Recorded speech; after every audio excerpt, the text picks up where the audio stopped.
Okay, so let's do some official notes on implicit differentiation and related rates. So this is section 8 right here. And this is section 9 down here. It's really the same concept as section 8. It's just that it's in a big word problem, which word problems, are a bit of a challenge. Today's homework assignment is more from 4.8. So we're just going to make sure our implicit differentiation is super sharp before we tackle the 4.9. But I do want to do one problem from 4.9 just to kind of get your brain thinking about related rates. Okay, so how were we doing this yesterday? How were we finding the derivative? We were taking the derivative of each term individually. Let me just write it over here just a little bit bigger so I have plenty of room to write and you can see it nice and clear. I hope you can. So the derivative with respect to x of 22, in fact, let me just write it that way. The derivative of 22 with respect to x is 0. Okay, so that part right there goes to 0.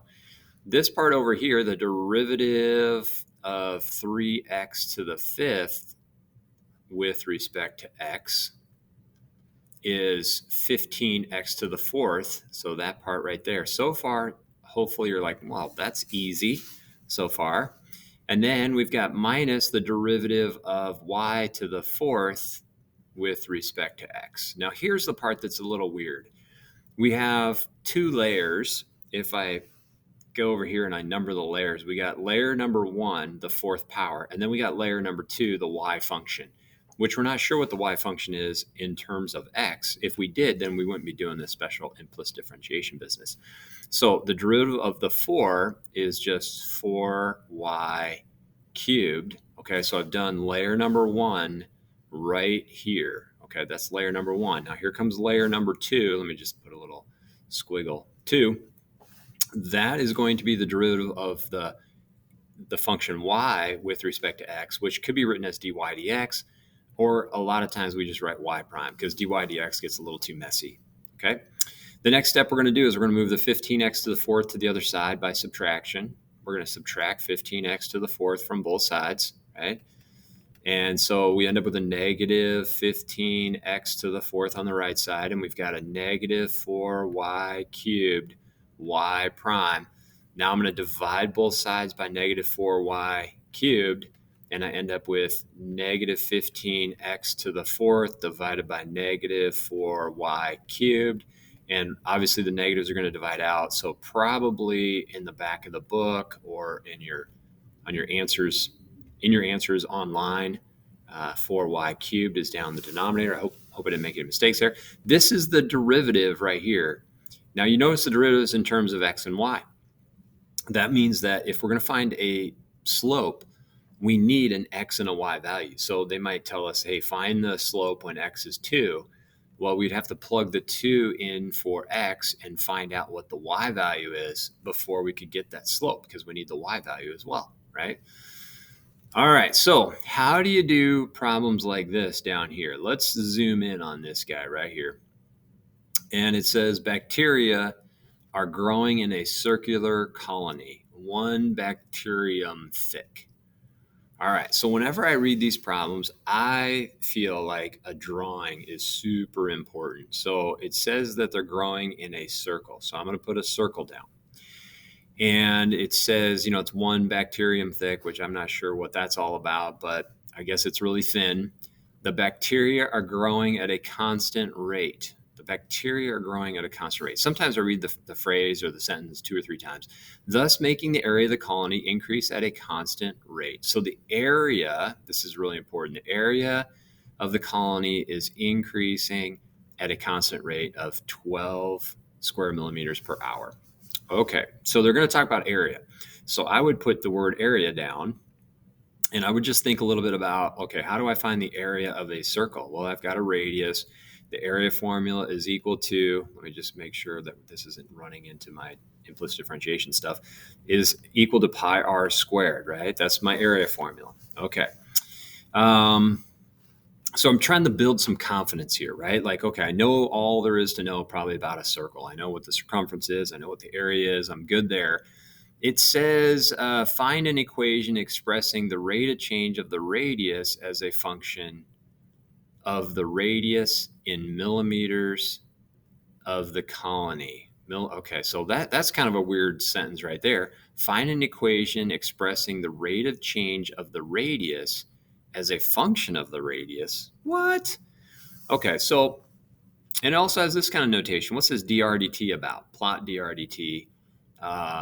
It says, how fast is our, there's a whole bunch of stuff. I wouldn't read this like I'm reading a book, a novel. I would take it in chunks. Like back here, it says, the area of the colony increases at a constant rate. Okay, so what does that mean? So they've got some hints here for us.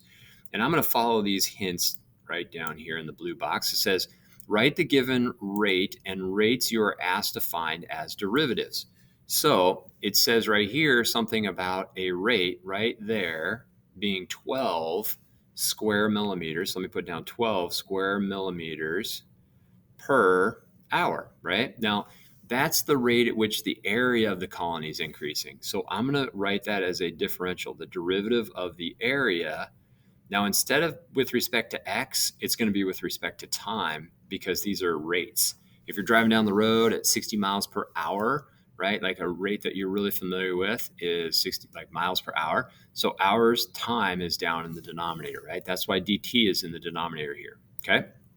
So write the given rate, and it is rates, plural. Write the given rates and the rates you're asked to find as derivatives. So there's a rate that we know, and we're asked to find dr dt, right? So dr dt, that's what we're asked to find. And so I think I've kind of knocked this one out. I think I've got my rates that I'm worried about and the ones that I'm given. Write an equation that relates the variables that appear in the given and desired rates. So you see the variable a, you see the variable r, right? Now, t might come into play, but sometimes it doesn't. So they want the variable a and r related to each other. Well, we got a formula for that right here. Area is equal to pi r squared, right? So I've done step 1 and I've done step 2. Here's step 2 right up here. Let me actually put it down here, okay? So area equals pi r squared. This is step 2. Step 2. This is step 1. All of this stuff right here is step 1, okay? All right, now we're gonna go to step 3. Step 3 says differentiate implicitly with respect to time, then solve for the desired rate. So they're talking about this one right here. Differentiate that guy with respect to time. So okay, dA dt,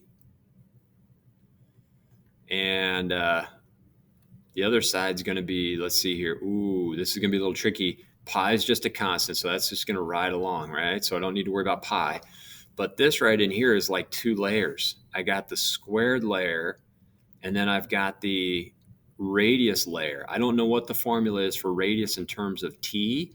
So it's just like what we did with implicit differentiation, where it's like a y right here, and we're taking a dy dx. Remember that? So we have 2 layers. So the first layer that I'm going to deal with is the 2. So I go 2r to the first power. Okay, that's layer number 1. So I guess, I could close my parenthesis down. Chain rule says then multiply it by the derivative of the second layer. So I get dr dt. So the part that's maybe weird about this that doesn't look like section 8 is that it's not a y and it's not an x. That bothers us a little bit, probably. So we're not doing dy dx, we're doing dA dt, or we're doing whatever the formula is that we're concerned about. This is the dependent variable. It depends on whatever the radius is. So you're just going to take the derivative of each one of the variables with respect to t. Now it says solve for the desired rate. So what does that mean? We're going to take the 12 and we're going to replace dA dt with 12. I'm still on step 3, I think, right? So let me label that. I'm still on step 3. So I plug in 12 for my dA dt, and I plug in, do I know what the radius is? It says, how fast is r changing when, I'm going to skip that part about plotting. You can just stick that into Desmos. We'll talk some about that in class. But it says, how fast is r changing when it equals 3? So they're telling me that, right? So that's 2 times 3 to the first power, which I'm not going to put that 1 down. And then I've got that times dr dt. How fast is r changing when r is 3? Well, see, I've got my dr dt right here, right? So I'm going to move the 6 pi to the other side, so I get 12 over 6 pi is equal to dr dt. Now, I'm following the steps in here, but I realize back here it does say find an equation that expresses the rate of change of the radius in terms of the radius. So right here, I'm almost there. You know, it's just that I'm plugging in a particular r value. I'm plugging in 3 because that's what it says later in the problem. I probably should have taken dr dt and solved for it. So if I took, remember this was, maybe I should put a little box around this guy.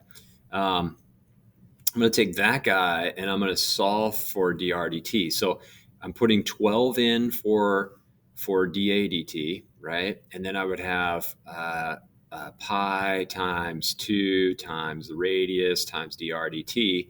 So I want to move everything away from dr dt. So I'm going to divide by 2 pi r on this side.